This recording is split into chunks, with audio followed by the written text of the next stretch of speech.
নমস্কার, the nostalgic ডায়েরিতে আপনাদের স্বাগত। গৌরবময় ইতিহাসের দেশ আমাদের ভারতবর্ষ। ইতিহাসের প্রতিটি পাতায় ভারতবর্ষের নাম স্বর্ণাক্ষরে লেখা রয়েছে। তাই ভারতবাসী হিসাবে আমরা প্রত্যেকেই গর্বিত। ভারতবর্ষের প্রাগৈতিহাসিক যুগের কাহিনী জানতে গিয়ে কোনো এক সময় আমাদের দ্য নস্টালজিক ডায়েরির সমস্ত সদস্যের চিন্তাভাবনা আসে, যদি ভারতবর্ষের এই গৌরবময় ইতিহাসের কাহিনী চলচ্চিত্রের আকারে দর্শকদের সামনে নিয়ে আসা যায়। এই চিন্তাভাবনা নিয়েই আমাদের পথ চলা শুরু করলাম। গড়, এই শব্দটি শুনলেই সাধারণত আমাদের একটাই ধারণা আসে যে নিশ্চয়ই স্থানটি কোনো রাজা বা নবাবদের রাজধানী বা তাদের অধিকৃত কোনো জায়গা। আজ সেই রকম একটি গড়, রামগড় নিয়ে আপনাদের সামনে নিয়ে আসতে চলেছি একটি ছোট্ট ডকুমেন্টারি ভিডিও।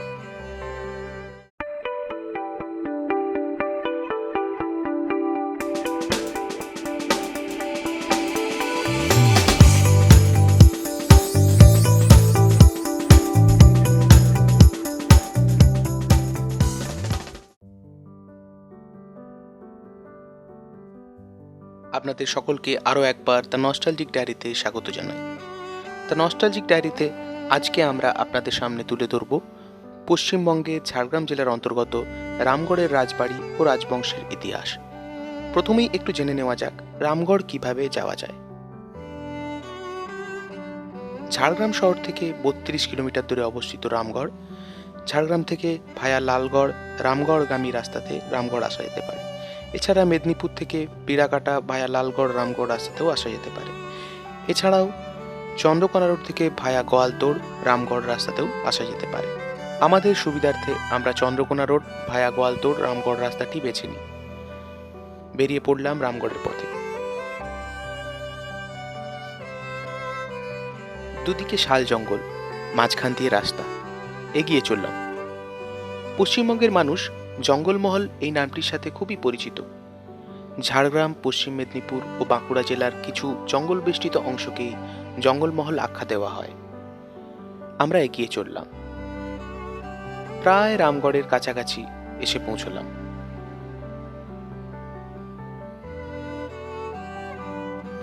অবশেষে আমরা এসে পৌঁছলাম রামগড়ের রাজবাড়ি সন্নিকটে।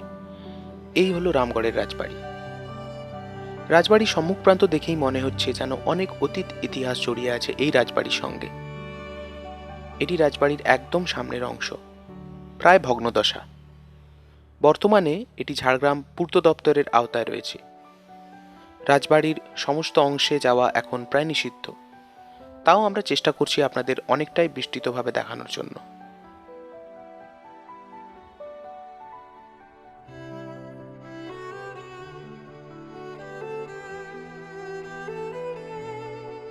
এটি রাজবাড়ির সম্মুখভাগের উঠোন।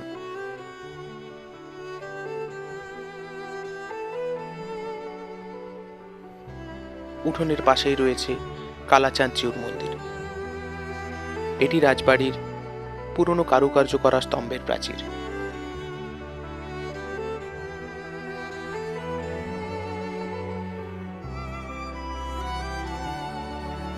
এটা হলো রাজবাড়ির পাশেই অবস্থিত রাজবাড়ির দিঘি, যা রাজবাড়ির প্রধান জলাশয়। এই হলো রাজবাড়ির আদি গোপীনাথ জিউর মন্দির এবং তার ঠিক পাশেই রয়েছে জঙ্গলাকীর্ণ রাজবাড়ি দুর্গা মন্দির। জঙ্গল বেষ্টিত হয় আমরা সামনে যেতে পারি। এই হলো রাজবাড়ির উঠোনে প্রতিষ্ঠিত সেই বেলগাছ, যেখানে দুর্গাপুজোর সময় বেলি বরণ করা হতো।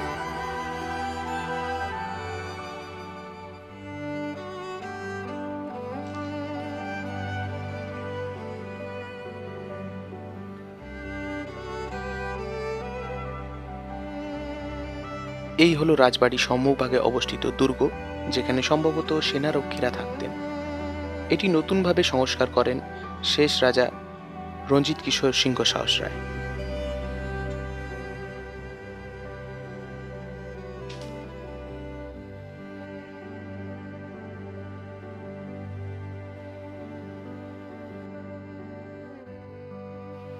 আমরা এই দুর্গের উপরের তলে ওঠার আগে এটি সিঁড়ির গঠন এবং কারুকার্য একটু দেখে নিই।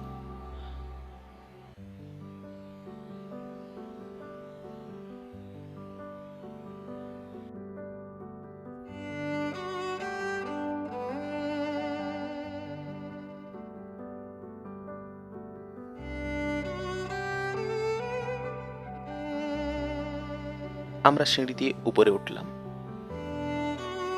এটা দুর্গের উপরের দালান। ভেতরের কক্ষ, যা প্রায় ভগ্নপ্রাপ্ত।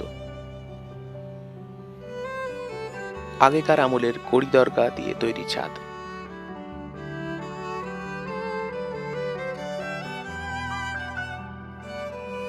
এই দুর্গের উপরের ছাদ থেকে দেখা যাচ্ছে রাজবাড়ির ভেতর কালাচাঁদ জিউর মন্দিরের একাংশ। ওপরের দালান।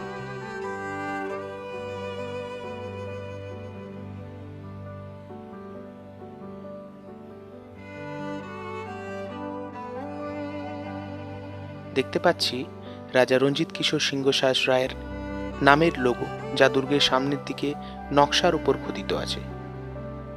ভেতরের ঘরগুলি একদমই ভগ্নপ্রাপ্ত।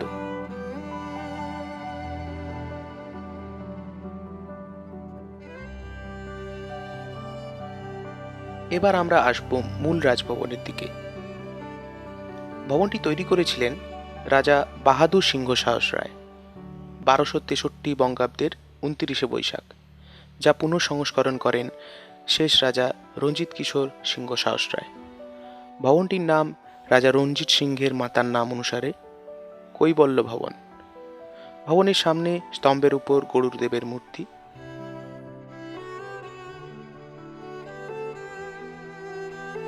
রাজভবনের নিচের বারান্দা।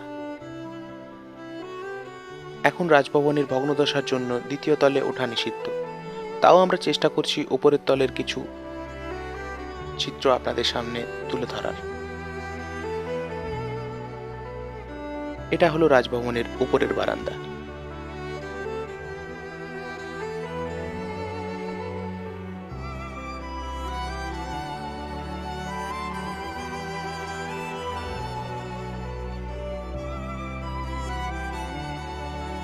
বারান্দার ভিতরের ঘর।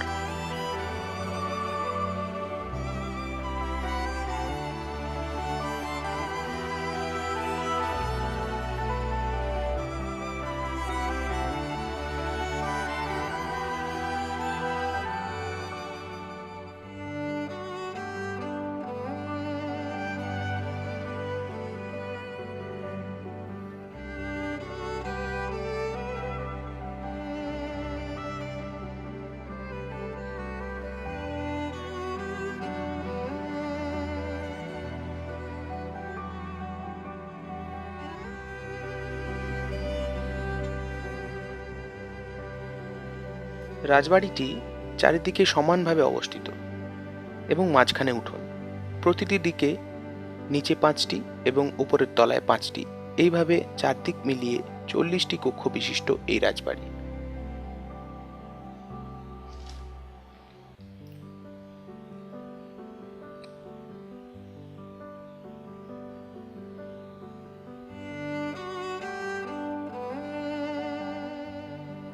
এবার আমরা রাজবাড়ির বাম পাশের অংশ দেখছি।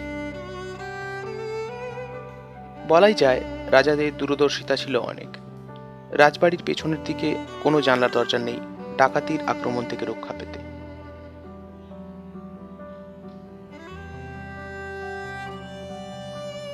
আমরা দেখতে পাচ্ছি রাজবাড়ির উপরে একদম গাছগাছড়ায় ঝোপে জঙ্গলে ভরে উঠেছে।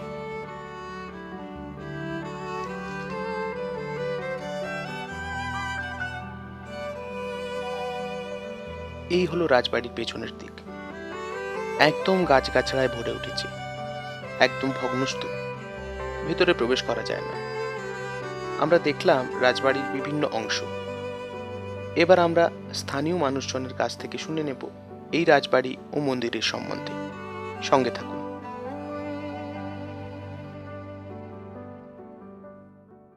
আমরা সাথে একজনকে পেয়েছি, উনি স্থানীয় মানুষ এখানকার। ওনার কাছ থেকে এই রাজবাড়ি সম্পর্কে ইতিহাস কিছু শুনবো। আপনার নামটা একটু বলবেন? আমার নাম নয়ন রঞ্জন রায়। আপনি এখানেই থাকেন? আমি এখানেই থাকি, রাজবাড়ির সামনে থাকি। আচ্ছা, তো রাজবাড়ির সাথে আপনার কোনো যোগাযোগ বা যোগসূত্র কিছু আছে? হ্যাঁ, আমার বাবা রাজবাড়ির একজন দেখাশোনা করতেন, কর্মচারী ছিলেন। আর রাজার যে বর্তমান মেয়ে মারা গেলেন কিছুদিন আগে, উনি আমারই বয়সী, আমরা একসাথে খেলাধুলা করেছি, একসাথে বেড়ে উঠেছি। আমাদের সাথে একটা রক্ত সম্পর্ক না হলেও একটা আন্তরিকতা বা এমনি সম্পর্কটা গড়ে উঠেছে। এই বাড়ির প্রতিষ্ঠাতাকে একটু যদি বলেন। এই বাড়ির প্রতিষ্ঠাতা অ্যাকচুয়ালি বাহাদুর সিংহ সাহস রায়।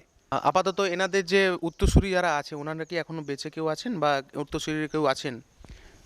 রাজবংশের অনেকে আছে, কিন্তু আদি রাজবংশ যেটা, রাজা নগেন্দ্রনাথ সিংহ সাহস রায়, তারপরে বীরেন্দ্র কিশোর মারা যান অল্প বয়সী নগেন্দ্রের সঙ্গে থাকতে থাকতে।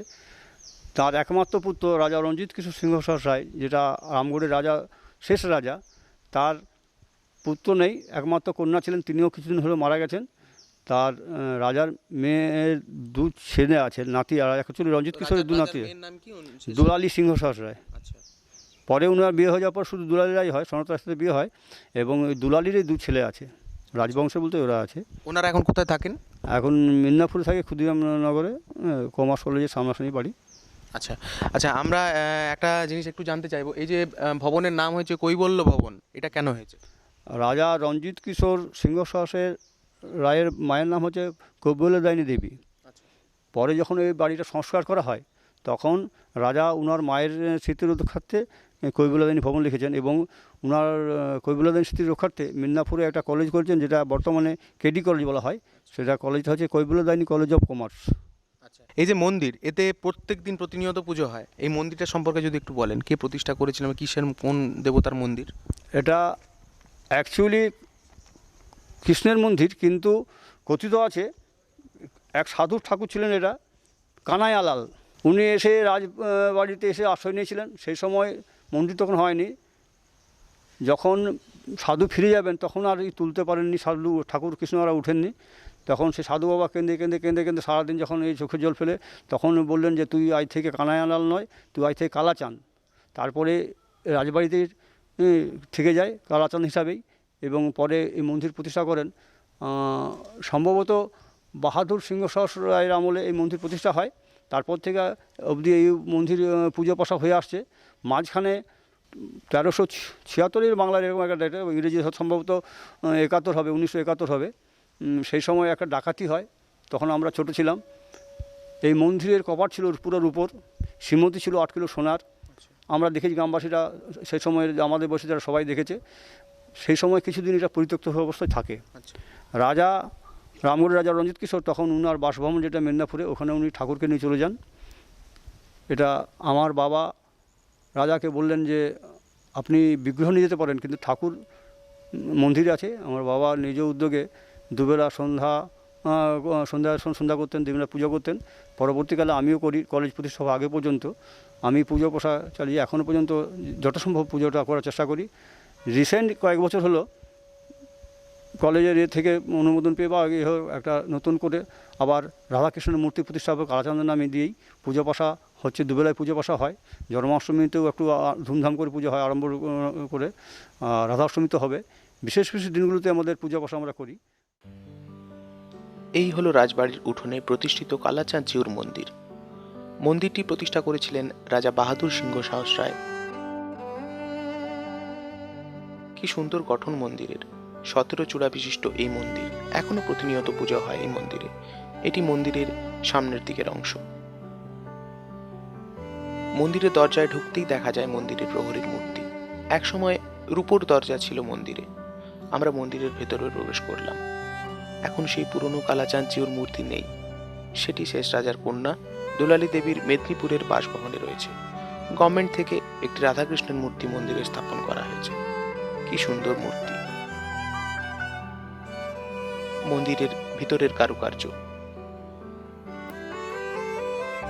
সেই প্রাচীন মন্দির আজও অক্ষয় অমর রূপে দাঁড়িয়ে আছে।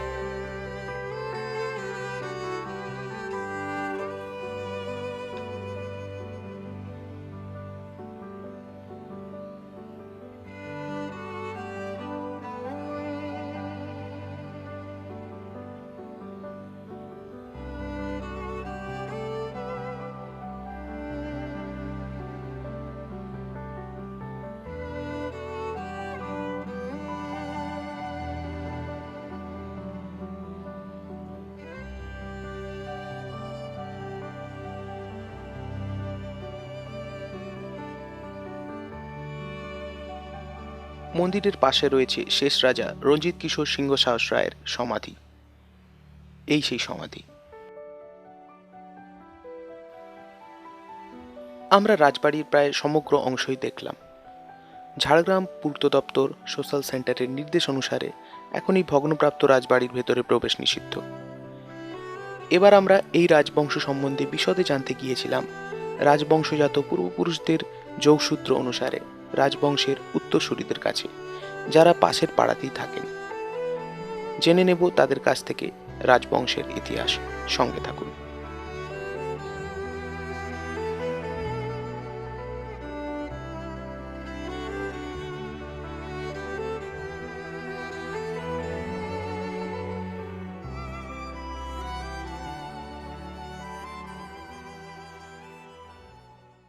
রাজপরিবারের উত্তরসূরি একজন উনি আছেন আমার পাশে বসেই।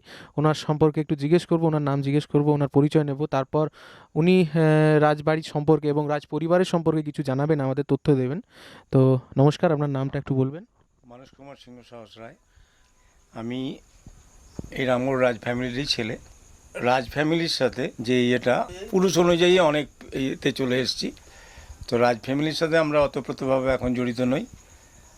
আমার যে ঠাকুরদাদার বাবা ছিলেন দেবেন্দ্রনাথ, তারা বোধহয় 4 ভাই ছিলেন। তাহলে যে প্রথমজন মানে আমার ঠাকুরদাদার বাবা ছিলেন সে মানে দ্বিতীয় ছেলে। তো সেই হিসেবে আমরা রাজপরিবারের সাথে এখন অত না, কিন্তু আমরা রাজবংশীয়। আমি মনে করি যে আমাদের রাজ ফ্যামিলি সম্বন্ধে মানে সেটা আপনি আমার এই যে কাকু আছেন তার কাছ থেকে ভালোভাবে শুনুন।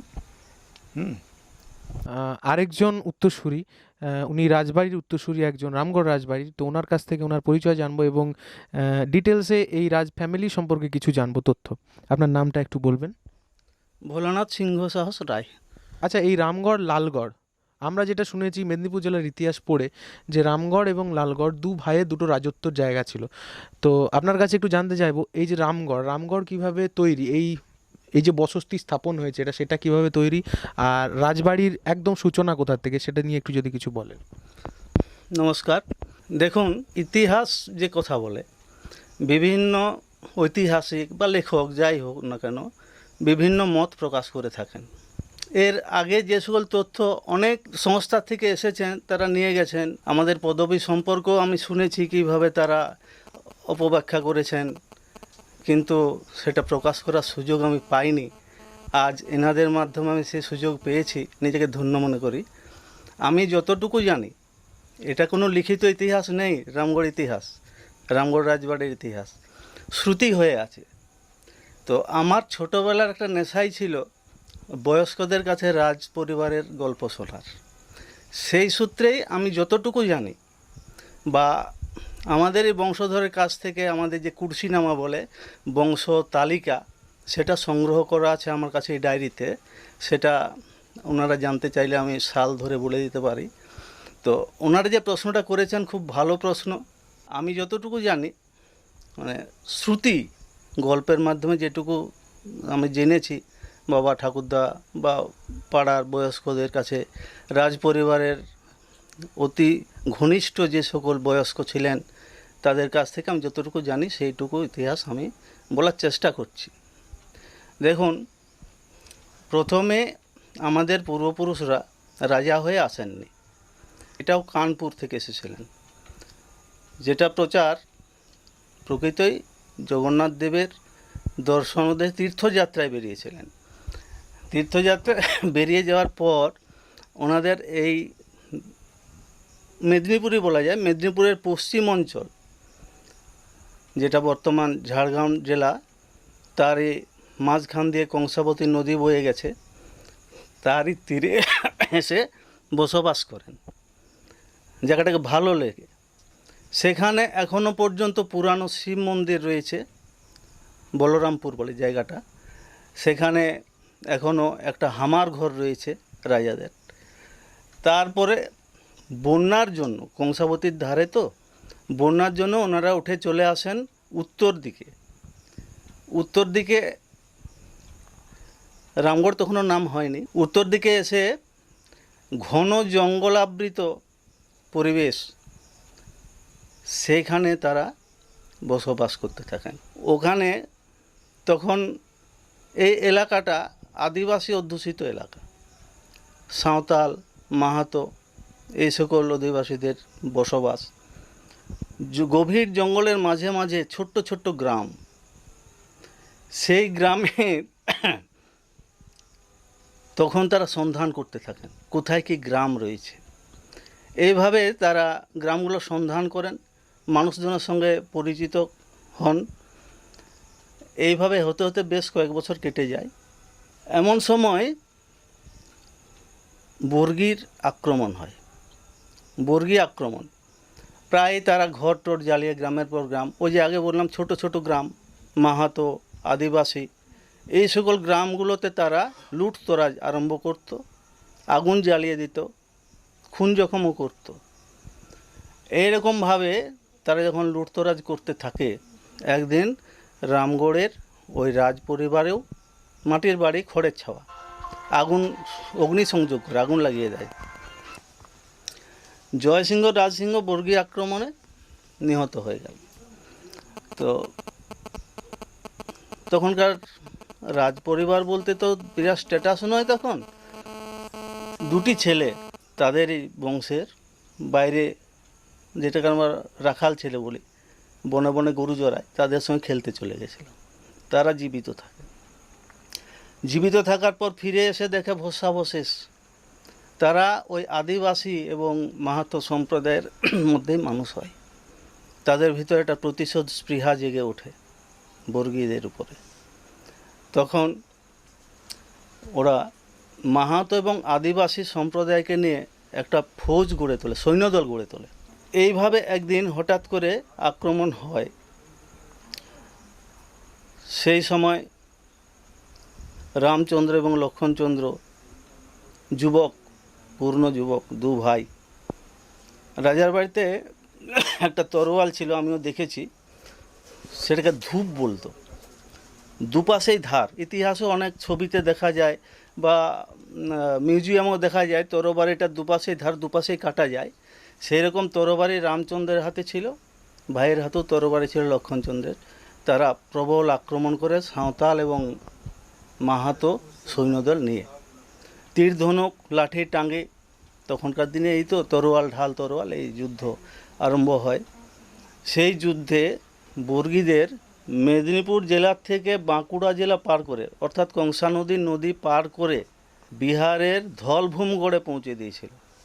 এই খবর চারদিকে ছড়িয়ে পড়ে, তাদের বীরত্বের কাহিনী। তখন নবাবী আমল, সিরাজউদ্দৌলার দাদু আলীবর্দী খাঁ, তিনি খবর পেয়ে একটা তামার সনদ, তামার পাতার উপরে বড় ভাই রামচন্দ্র রাও ছিল, রামচন্দ্র সিংহ সাহস রায় উপাধি দিলেন, আর ছোট ভাই লক্ষণকে লক্ষণ সাহস রায় দিলেন। এইভাবে তাদের পদবীর পরিবর্তন হলো। তখন থেকে সিংহ সাহস রায় পদবীটা আমাদের পূর্বপুরুষরা পেল, তার আগে রাও ছিল। এরপরে দু ভাই নিজেদের রাজত্ব ভাগ করল। রামচন্দ্র বড়, তার রাজত্ব তার নাম অনুসারে রাজত্বটার নাম হলো রামগড়। ছোট ভাই লক্ষণ, তার নাম অনুসারে হলো লালগড়। তো এরপর আমরা জানবো পার্টিকুলারলি রামগড়ের রাজত্ব প্রতিষ্ঠা কিভাবে হলো, এই রাজবাড়ি রাজবংশের প্রতিষ্ঠা কিভাবে হয়, যিনি প্রতিষ্ঠা করেছিলেন তিনি কে, তার পরিচয় সম্পর্কে একটু বিস্তারিতভাবে আমাদের যদি রামগড় সম্পর্কে কিছু বলেন। এর আগে আমি অবধারণায় বলেছিলাম, যিনি প্রথম এসেছিলেন তার নামটা অবশ্য বলা হয়নি, তিনি গুণচন্দ্র রাও।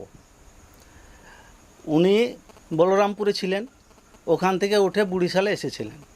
তারপরে ঘটনা, যেটা আমি আগেই বলেছি, ঘটনা ঘটে গেছে, রাজত্ব ভাগ হয়ে গেল। ভাগ হয়ে যাওয়ার পরে ওই গভীর জঙ্গলের মাঝে আর তারা সাহস করে বসবাস করতে চাননি। বর্তমান যে রামগড়, এই জায়গাটা কিছুটা জঙ্গলাকীর্ণ ছিল, ওখানে জঙ্গল টঙ্গল সাফ করে সেখানে মাটির বাড়ি তৈরি করে বেশ কয়েকটা পুরুষ বলতে পারেন কেটে গেছে। তখন পর্যন্ত পোড়া ইটের এখানে ব্যবস্থা হয়নি। পরে বর্তমান যে রামগড় রাজবাড়ির পাশে দিঘি বলে একটা জলাশয় রয়েছে, তার এই পূর্ব দিকে জঙ্গলের ধার ধরে ওরা ইট পুড়িয়ে কাঠের জাল দিয়ে, তাপ দিয়ে, তেঁতুল কাঠ দিয়ে ইট পুড়িয়ে মহল তৈরি করলেন বাহাদুর সিং রাজার আমলে। বাহাদুর সিংহ শাহ রায় 1230 থেকে 1278 তার রাজত্বকাল। রাজমহল 1263 সালে 29শে বৈশাখ আরম্ভ হয়েছিল। পিছন দিকটা দেখলে বুঝতে পারবেন দুর্গের মতোই তৈরি করেছিলেন রাজমহল। নিচে কোনো দরজা জানালা নাই, পিছন দিকে উপরে জানালা আছে। নিচে এক একটা লাইনে 5টা করে রুম, চারদিকে 4-5 20, উপরে 4-5 20, 40টা রুম বিশিষ্ট মহল তৈরি করলেন। পুরাতন কারুকার্য। তখন জনসংখ্যা তো খুবই কম। রাজার আত্মীয় স্বজন, পরিবার পরিজন এদিকে বাইরের থেকে আনতে লাগলেন। রাজমহলের ডান দিকে যে পাড়াটা, বর্তমান আমাদের যে পাড়া বাবুপাড়া বলে, সেখানে নিজেদের পরিবারের লোকদের বাড়ি তৈরি করে দিলেন। আমি যে বাড়িটায় বর্তমানে বসে আছি তাদেরই তৈরি করে দেওয়া বাড়ি। তার পাশে বাড়ি আমার, সেখানেও রাজাদেরই বাড়ি তৈরি করে দেওয়া। আমার মনে হয় দূরদর্শিতার অভাব ছিল তৎকালীন রাজাদের। নিজে রইলেন জঙ্গলের ধারে আর বসতি বাড়ালেন পূর্ব, পশ্চিম, উত্তর, দক্ষিণ। এর ফলপ্রসূ হিসাবে পরবর্তীকালে ডাকাতি হয়ে গেল। বাহাদুর সিংহ সাহস রায় মন্দির করলেন, কালাচাঁদের মন্দির। সেখানে আমাদের কুলদেবতা ছিলেন গোপীনাথজিউ। তারই পূজা হতো এই মন্দিরে। অতি সুরম্য মন্দির। কাঠের আটচালা তিনি তৈরি করে গেছেন, যেটা দর্শনীয় ছিল, এখন নেই, সেটা নষ্ট হয়ে গেছে। সব থেকে বড় জিনিস হচ্ছে, যেটা পশ্চিমবাংলার একটা গর্ব ছিল, পিতলের রথ, 17 চূড়ার রথ, 4 তলা রথ, 4 16 চূড়া, উপরের চূড়া 17। অত্যাশ্চর্য জিনিস। যদি আজ থাকতো তাহলে এটা একটা অত্যাশ্চর্য জিনিস হয়ে থাকতো। তার ভিতরে অত্যন্ত কারুকার্য ছিল। এইভাবে বাহাদুর সিং রাজত্ব করে গেলেন। তারপরে এলো বনোয়ারি। তিনিও উন্নয়ন করে গেছেন, ক্রমশ বিস্তার লাভ করেছে রামগড় এলাকা। পরবর্তী যিনি রাজা হলেন, রাজা নগেন্দ্রনাথ সিংহ সাহস রায়। উনি হচ্ছেন ইতিহাসে যেটা আমরা শাহজাহান বলি, সেই শাহজাহানের ভূমিকায় রামগড়ে অবতীর্ণ হলেন। অত্যন্ত বিচক্ষণ, সুপুরুষ। এই রামগড়ের রূপকার রাজা নগেন্দ্রনাথ সিংহ সাহস রায়। তৎকালীন এই জঙ্গল পরিবেষ্টিত এলাকা, শিক্ষার অভাব। তিনি প্রথমে ওই যে কাঠের আটচালার কথা বললাম একটু আগে, ওইখানে টোল খুলেছিলেন। পণ্ডিতরা এসে ওখানে শিক্ষাদান করতেন। তৎকালীন বিজ্ঞানের এতটা উন্নতি থাকেনি। চিকিৎসা ব্যাপারেও উনি একজন কবিরাজকে এনে রেখেছিলেন রাজার বাড়ির এই সামনে। উনি পরবর্তীকালে রামগড়ের এই পশ্চিম দিকে বিস্তীর্ণ জায়গা দান করে শিক্ষাক্ষেত্রে, শিক্ষার আলোর প্রসার করার জন্যে জায়গা দিয়ে মাটির বাড়ি, টিনে ছাওয়া তৈরি করেছিলেন। নিজের খরচে শিক্ষকদের বেতন দিয়ে শিক্ষাদান করতেন। ওই সময় তার আমলেই রামগড়ের মুখ্যদা সুন্দরী হাই স্কুলের ক্রমবিকাশ ঘটে, উন্নতি ঘটে, যাই বলুন। তারপর সরকারি সহযোগিতায় পাকা বাড়ি তৈরি হয়ে বিল্ডিং হয়েছে। আর বর্তমান যেটা রামগড় স্বাস্থ্য কেন্দ্র, এই যে আমার ভাইপো মানস কুমার সিংহ সাহস রায়, ওনাদেরই পূর্বপুরুষ ওর ঠাকুরদাদা দান করে গেছেন বিশাল জায়গা। সেই জায়গার উপরে রামগড় হাসপাতাল তৈরি হয়েছে। তাহলে স্বাস্থ্য, শিক্ষা সব দিক দিয়েই উন্নতি হয়েছিল নগেন্দ্রনাথের আমলেই। আচ্ছা, তার রাজত্বের অনেক কিছুই গল্প আছে, বলতে গেলে তো আর শেষ নাই ইতিহাস। তো আপনাদেরকে সংক্ষেপে এটুকুই জানালাম। পরবর্তী যিনি তার পুত্র বীরেন্দ্র কিশোর, উনি তারপরে নগেন্দ্রনাথের জীবিত অবস্থায় মারা গেছেন, আচ্ছা, যার জন্য উনি যুবরাজ ছিলেন, রাজা হতে পারেননি। তারপরে তার মারা যাবার পর, নগেন্দ্রনাথ সিংহ সাহস রায় মারা যাবার পর, তার নাতি বর্তমান যেটি রঞ্জিত কিশোর সিংহ সাহস রায়, উনি রাজা হলেন নাবালক অবস্থায়। সমস্ত সম্পত্তি কোট ও পোয়াড়, ব্রিটিশ আমল তখন ছিল, কোট ও পোয়াড়ে জমা পড়ে গেল। সেই সময় দেখাশোনা করছিলেন রাধারমন রায়, খুব বিচক্ষণ লোক ছিলেন, তিনি সম্পত্তি রক্ষা করেছেন, রাজত্ব চালাচ্ছিলেন। তার 1 বছরের মধ্যেই জমিদারি উচ্ছেদ হয়, রাজত্ব চলে যায়, রাজার রাজত্ব চলে যায়। রাজত্ব চলে যাওয়ার পর তিনি ধর্মে মন দিলেন, ধার্মিক, ভাগবত, গীতা, চণ্ডী, নানা রকমের মঠে তিনি শিষ্য হয়ে ধর্ম আলোচনা করতে লাগলেন এবং ধর্মসভাও তিনি রামগড়ে বেশ কয়েকবার করেছেন। আমরা তখন ছোট, স্বপ্নের মতো মনে পড়ে। মাধু করে বলে একটা পত্রিকা বার করতেন, তাতে বহু গুণীজন তাদের মন্তব্য, তাদের গল্প, তাদের কবিতা, রামগড়ের ইতিহাস সম্পর্কেও কিছু লিখে গেছিলেন। কিন্তু আজ যদি মাধু করে পত্রিকা কারো বাড়িতে থাকে, তাহলে রামগড়ের পুরানো ইতিহাস সম্পর্কে হয়তো কিছু জানা যেতে পারে। উনি রাজত্ব করেন, রাজা 1 বছর রাজত্ব করেছিলেন, রাজা উপাধি পেয়েছিলেন, কিন্তু ওনার মানসিকতা রাজা সুলভ নয়, সন্ন্যাসী সুলভ, ধার্মিক, ধর্মপরায়ণ। ক্রমশ তিনি ধর্মে মন দিলেন। যখন রাজত্ব চলে গেল তখন রাজর্ষি বলা হয় ওনাকে, আমার ভাষায় ওনাকে রাজর্ষি বলবো। রাজা হয়েও ঋষি, সমস্ত ত্যাগ করলেন, শেষ পর্যন্ত সন্ন্যাস গ্রহণ করেছিলেন। তারপরে মেদিনীপুরে চলে যান, মেদিনীপুর রাজাবাজারে তার মেয়ে দুলালী, জামাই সনত কুমার রায় ওখানেই বসবাস করেন। তো রামগড়ে যতদিন ছিলেন, রামগড়ের উন্নতি উনিও করে গেছেন। রামগড়ের প্রমোদের জন্য একটা সিনেমা হল খুলেছিলেন, স্কুলে অর্থ সাহায্য করতেন। তখন জমিদারি চলে গেলেও তিনি যেটুকু করে গেছেন, অনেক করে গেছেন রামগড়ের জন্যে। তার কন্যা দুলালী সিংহ সাহস রায়, দুলালী রায় বলি এখন, দুলালী রায় শিক্ষাক্ষেত্রে আরও একটা মহৎ অবদান রেখে গেলেন।